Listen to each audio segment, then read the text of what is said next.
She said, "You need to turn down that promotion. I'm not moving to Silicon Valley for your career." I replied, "I'd never force you to move." Then I accepted the job. She found out how serious I was when the packers showed up for my things only. I, 29 male, just made what's either the best or worst decision of my life. Sitting in my empty apartment right now, boxes everywhere, and I honestly don't know how to feel. 3 weeks ago, I got the call. The call. Senior software architect position at one of the major tech companies. Not FAANG, but close enough. 195K base, stock options, signing bonus, the works. The catch? It's in Silicon Valley. I'd have to relocate from the Midwest. I've been with my girlfriend Helena, 27, for 4 years, living together for 2. When I got home that day, I was bouncing off the walls with excitement. This was it. The opportunity I'd been grinding for since college. The late nights, the side projects, the boot camps, all leading to this. Helena's reaction was not what I expected. "That's nice, babe," she said, barely looking up from her phone. "When did you say no?" I thought she was joking. "What?" "I haven't responded yet. I wanted to talk to you first." That's when she put her phone down and gave me this look, like I was a child who just asked for a pony. "Marcus, you're not seriously considering this." "Why wouldn't I? This is huge, hell. It's almost triple what I'm making now." "Money isn't everything," she said, which was rich coming from someone who insisted we eat out 4 nights a week and buy name brand everything. "My whole life is here. My family, my friends, my yoga studio. You can't expect me to just abandon everything." Here's the thing about Helena. She works part-time as a social media manager for her friend's boutique, makes maybe $25 a year. Not knocking the work, but she's always talked about wanting more. Travel, nice things, a house. This job would give us all that. "We could visit," I suggested. "It's a 2-hour flight. And think about what we could do with that salary. You could start your own business, or not work at all if you didn't want to." "I like my job," she said, which was news to me considering she complained about it constantly. "And what about my family? My mom needs me." Her mom lives 45 minutes away and they see each other maybe once a month. But okay. We went back and forth for hours. I suggested compromises. I could go first, get settled, she could join later, we could try it for a year, we could keep our apartment here as a backup. Every suggestion was shot down. Finally, she stood up and delivered her ultimatum. "You need to turn down that promotion. I'm not moving to Silicon Valley for your career. If you loved me, you wouldn't even consider it." I looked at the woman I thought I'd marry someday and said the only thing I could, "I'd never force you to move." She smiled, kissed me and said, "Good, email them tomorrow." I did email them the next day. To accept the position. I know how that sounds. But here's what 4 years with Helena taught me. Every major decision in our relationship had gone her way. Where we lived, her choice. Where we vacationed, always near her family. What car I drove, she said my Honda was embarrassing. Hell, she even dictated my wardrobe. I'd convinced myself it was compromise, but looking back, it was just me folding every single time. This job was my line in the sand. I didn't tell her. Cowardly, maybe, but I knew she'd make the next 3 weeks hell if she knew. Instead, I quietly started preparing. Opened my own bank account. We had separate finances anyway. Started researching apartments. Began sorting through what I'd take and what I'd leave. The company gave me a month to relocate. They provided a moving service, temporary corporate housing, the whole package. I scheduled the movers for a Tuesday when Helena would be at her weekly spa day with her sister. That was yesterday. I left for work at my usual time but went to a coffee shop instead.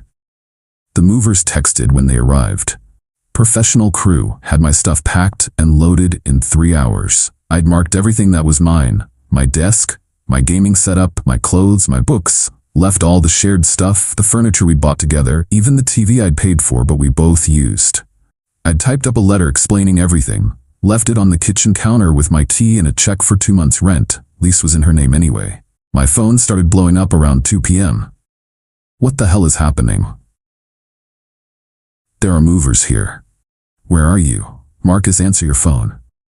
This isn't funny. Are you seriously doing this? I didn't respond. What was the point? We'd already had the conversation. Then the calls started. A lot of them. I let them all go to voicemail. Finally sent one text. I told you I'd never force you to move. The apartment is paid through October. Good luck. Then I blocked her number.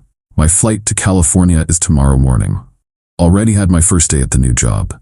The team seems incredible. My temporary housing has a view of the mountains. For the first time in years, I'm excited about my future. But I'd be lying if I said I wasn't scared too. 4 years is a long time. Despite everything, I did love her. Or at least, I loved who I thought she was. My best friend thinks I'm a legend. My mom thinks I'm an idiot. My sister said, about damn time. I guess we'll see who's right. Update 1.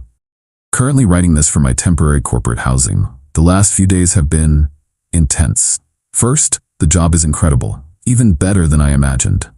My team is brilliant. The projects are cutting edge, and I'm already learning more than I did in 3 years at my old job. My manager took me to lunch on day 1 and laid out a growth path that could have me a principal engineer in 3 to 5 years. The campus has a gym, free food, and people actually seem happy to be there. But y'all aren't here for my career updates. Helena found ways around the block. Mainly through my family and friends, the entitlement has reached levels I didn't know were possible.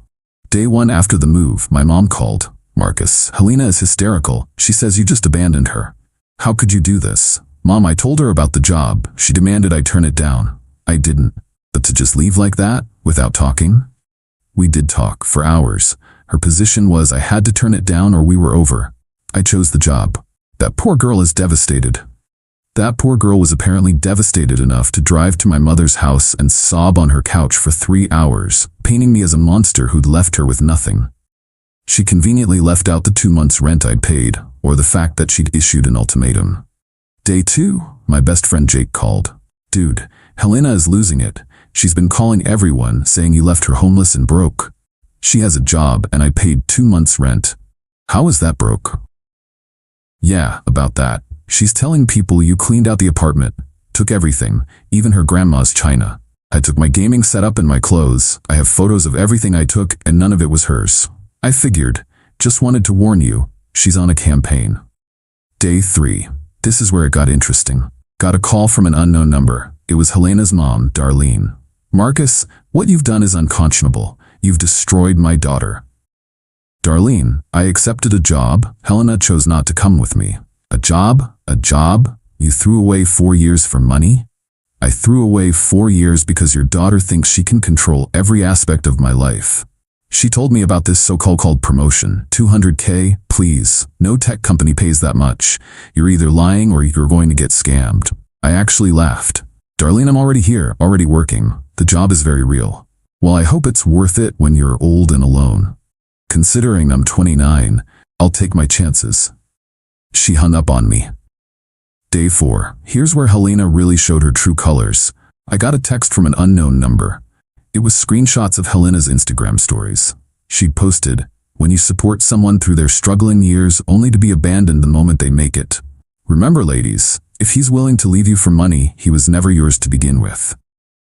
Followed by, packing up the apartment he left me in, alone. Because apparently, love means nothing when there's a paycheck involved. The comments were brutal. Dozens of her friends calling me trash, a user, a narcissist. The narrative was that I'd used her for support during my struggling years, when I was making $65 and paying 70% of our bills, and dumped her the second I got successful. But the best part, the final story. If anyone knows any good lawyers, DM me. I need to know my rights. 4 years together should mean something legally, right? That's right. She was researching if she could get alimony from a boyfriend. Jake screenshotted everything and sent it to me with, "Bro, she's lost it." Also, common law marriage isn't a thing in our state, I checked. Day 5, today, woke up to an email, not from Helena, from her father who I'd met maybe 5 times in 4 years. Subject regarding your obligations. Marcus, I'm writing to discuss the situation you've created with my daughter. As you know, Helena made significant sacrifices to support your career ambitions. She turned down opportunities, invested her time and energy in your relationship, and built her life around your partnership. Your sudden abandonment has left her in a precarious position, both emotionally and financially. While there may not be legal obligations, there are certainly moral ones. I propose the following. 1. You continue paying her rent for 6 months while she transitions. 2. You provide a separation settlement of $25,000 for her pain and suffering. 3. You return to mediate a proper ending to the relationship. This is a generous offer considering the circumstances. I await your response. Robert. I actually had to read it twice to make sure I wasn't hallucinating. This man, who couldn't be bothered to attend his daughter's birthday parties, was now trying to negotiate a breakup settlement for a girlfriend. I forwarded it to my new company's legal team. They offer personal legal consultation as a perk. Silicon Valley is wild. Their response was basically, "Lol, no, but keep all communications in case she escalates." I didn't respond to Robert, but I did respond to something else. See, Helena had one more card to play. She reached out to my ex, Sarah, the one person she knew I'd still have complicated feelings about. Helena convinced her to text me. "Hey Marcus, heard about what happened with Helena. That was really cruel, even for you. I thought you'd grown since we dated." Guess I was wrong. That stung, not gonna lie. Sarah and I had ended things amicably 2 years before I met Helena. We'd just grown apart. To have her think badly of me. But then I remembered something. Sarah follows me on LinkedIn. She would have seen my job update, so I checked Helena's Instagram again. Jake was my spy, and there it was. A comment from Sarah on Helena's abandoned me post. "So sorry this happened to you, hun. Some people only care about money. You deserve so much better." Sarah, who knew exactly what job I'd taken because I'd posted about it. Sarah, who knew what tech salaries look like because she works in HR. Sarah, who was choosing to play along with Helena's victim narrative. That's when I realized I wasn't just leaving Helena. I was leaving an entire circle of people who thrived on drama and manipulation. Blocked Sarah's number. Blocked Robert's email. Told Jake to stop sending me updates unless Helena did something that required legal action. Then I went for a hike in the mountains because I can do that now. Because I live in California. Because I chose my career and my future over someone who saw me as nothing more than a wallet with legs. The entitlement is staggering. The expectation that I should pay her to exist, that I owe her money for, what exactly? For letting me pay most of our bills? For controlling every aspect of our relationship? For demanding I turn down a life-changing opportunity? My signing bonus hits my account next week. I'm looking at apartments with mountain views. I'm building a life I actually want. And Helena? She's apparently still posting Instagram stories about being a survivor of financial abuse. The delusion is real, folks. Final update. This is going to be my last update because, honestly, I've moved on. But the way things concluded was so absurd, I had to share. 2 weeks after my last post, the entitlement reached its final form. Helena actually flew to California. I was leaving the office around 7 p.m., startup hours, when I saw her standing by my car in the parking garage. My first thought was, how the hell she found me? Then I remembered I'd tagged the company in my LinkedIn post. She looked different. Hair dyed, dressed like she was going to a club, full makeup at 7 p.m. on a Wednesday. This was Helena's win him back look. "We need to talk," she said. "No, we don't. Please leave." "I flew all the way here, Marcus. The least you can do is hear me out."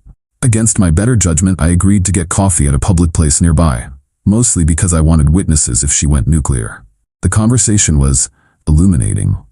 "I've been thinking," she started, stirring her latte. "Maybe I was too hasty. Silicon Valley could be an adventure."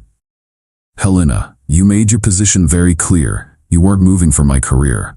I was emotional. "You surprised me. But I've been researching, and you were right. There are so many opportunities here. I could start my wellness blog, maybe open a boutique yoga studio." There it was. She'd done the math on my new salary. "That's great, but we're not together anymore." Her face went through about 6 emotions before landing on indignant.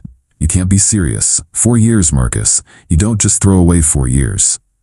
"You're right, you don't. Which is why I couldn't believe you were willing to end it over a job opportunity." "I didn't end anything. You left, after you told me to choose between you and my career. I was testing you, seeing if you really loved me." And there it was. It had been a test, a power play, and when I didn't fold like I always had, her whole world imploded. "Helena, adults don't test each other, they communicate." What followed was 20 minutes of her cycling through manipulation tactics. Guilt. "I supported you through everything." Anger. "You're a selfish bastard." Bargaining. "We could do long distance for a while." Playing victim. "You've ruined my life." Seduction. "Remember how good we were together?" When none of it worked, she played her final card. "Fine. If you won't take me back, you owe me." "I owe you?" Do you know how humiliating this has been? Everyone knows you left me. My reputation is ruined. The least you can do is compensate me for the damage. Your reputation is ruined because you told everyone a fictional sob story. I want $50,000. I actually laughed, out loud, in the coffee shop. For what? Emotional damages, lost opportunities, the fact that I had to restructure my entire life because of your selfishness. Helena, I'm not giving you $50,000. Then I'll sue you. For what? Breach of implied contract. We had plans, a future. Good luck with that. She stood up, knocking her chair back. You'll regret this, Marcus. When you're alone in your fancy apartment with your fancy job, you'll realize what you lost. I already know what I lost. Control, manipulation, someone who saw me as a bank account. I'm good with that loss. She stormed out. But not before trying one last manipulation. Sarah was right about you. Sarah, who's been married for 3 years? That Sarah? The one you convinced to lie about knowing my job situation? Yeah, Jake told me you've been harassing her too. Her husband contacted him. The look on her face when she realized I knew about her lies was almost worth the plane ticket she'd wasted. That was 2 weeks ago.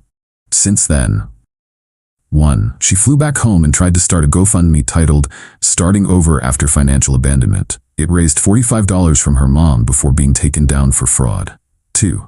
She posted on LinkedIn about being a survivor of tech bro culture and how Silicon Valley steals men's souls. She tagged my company. My HR reached out to me about it. We had a laugh and they sent her a cease and desist. 3. Her friend, the boutique owner, fired her because she kept missing work to process her trauma, aka stalk my social media and create fake accounts to message me. 4. According to Jake, she's now dating some crypto guy who promises he's about to make it big, so that's going well. 5. Her dad sent one more email threatening legal action. My company's legal team responded with a beautiful letter that basically said, bring it. Haven't heard from him since. Meanwhile, I 1. Found an amazing apartment with a view of the bay. 2. Got invited to present at a major tech conference next month. 3. Started dating a software engineer from my team. Yes, we disclosed to HR. 4. Received my first stock vest worth more than Helena wanted in damages. 5. Actually feel happy for the first time in years. The funniest part? My mom called last week. Marcus, I owe you an apology. Helena, she showed up here again, demanded I give her your new address so she could claim her belongings. When I said you took nothing of hers, she admitted she just wanted to see your apartment to prove you were living beyond your means without her. I'm starting to see what you dealt with. Thanks, Mom. Better late than never. Also, she asked to borrow money. Of course she did. I gave her $20 for gas and told her to lose my number. I love my mom. So that's it. The woman who demanded I give up a $195,000 job to stay in a dying Midwest town where she could continue controlling my life while contributing nothing, is now single, unemployed, and trying to scam cryptocurrency bros. The entitlement never stopped. Even at the end, she genuinely believed she deserved tens of thousands of dollars for the crime of me accepting a job she didn't approve of. But here's what I learned. When someone shows you who they are, believe them. When they issue ultimatums, call their bluff. When they try to control your future, choose yourself. Because at the end of the day, the right person would have said, this is amazing, how can we make this work? Instead, I got, turn it down or we're done. Well, we're done. And I've never been better. Thanks for following along with this weird journey. I'm gonna go enjoy my view and my stock options in my life without someone who thinks love means control. Peace out.